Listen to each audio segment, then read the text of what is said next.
In this tutorial, I'm going to show you how to apply a custom configuration banner mode using Pandectes GDPR compliance app for Shopify. First, navigate inside our application and from the left-hand menu click on Settings and then navigate to Consent Model and Regions. As you see here, you have 4 different options. You want to select the custom configuration and then you want to apply the countries or states where your banner should be in opt-in or opt-out. In my case, I visit from Greece, so I'm going to select everything else as opt-out and mark Greece as opt-in. So let's see an example here on the live storefront. As you see here, let me click on refresh. The banner mode is set on opt-in.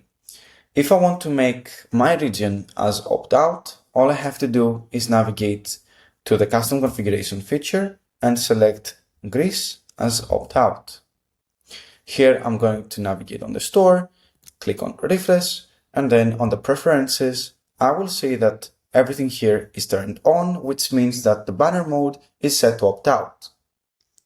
This is how easy it is to apply a custom configuration feature. If you have further questions, please reach to our support team. Thanks for watching.